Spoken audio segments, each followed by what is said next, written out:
Hey guys, well it's fall, it's that time of year, and talking about heated gear.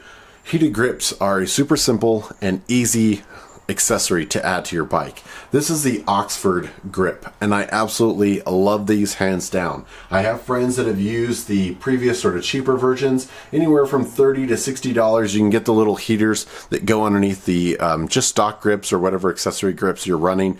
The Oxford, it replaces the entire piece, so you have to keep that in mind when you're looking at it. If we take a close-up look, these are their adventure models. So you've got several different grip techniques, and I'll take a few more photos as we cut around here, but you've got kind of a waffle pattern on this side.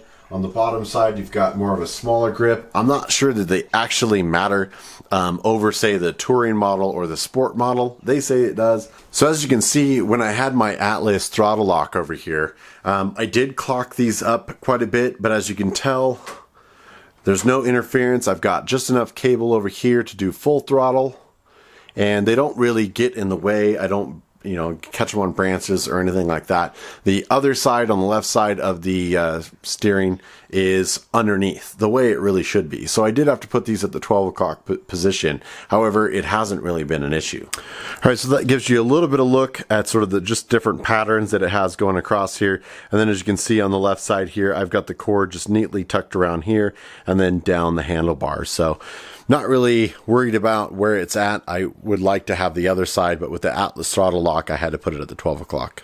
All right, now the controller here has actually taken quite a bit of abuse, and I'm not sure why, but the plastic around the actual controller started kind of disintegrating, and honestly, it looked like I might have got a little brake fluid on it when I did a brake fluid change when I was working on the brakes. So that was probably my bad. What I did was I added a little bit of self-adhering rubber tape around the outside, gives a little bit more waterproofing.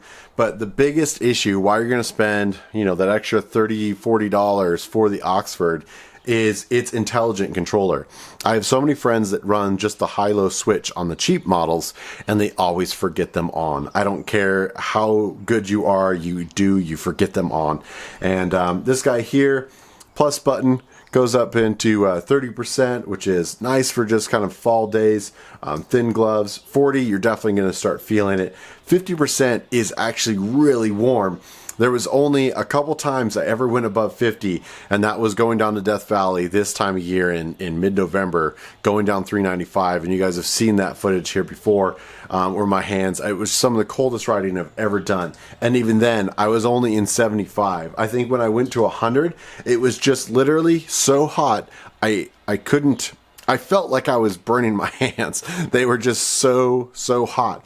Now, the nice thing is, without the power turned onto the bike, what you're seeing is the green light come on, which is their sort of reminder, the battery saving mode, that I don't have the bike on. It's detecting that because the battery is less than a certain voltage, that I don't have the bike on, and then in a few minutes, it's even going to just turn this off. So when the bike is off, it automatically goes off. There's no qualms about leaving this on. It does even have a safety feature where if your battery's below a certain percent, it won't even let you turn them on.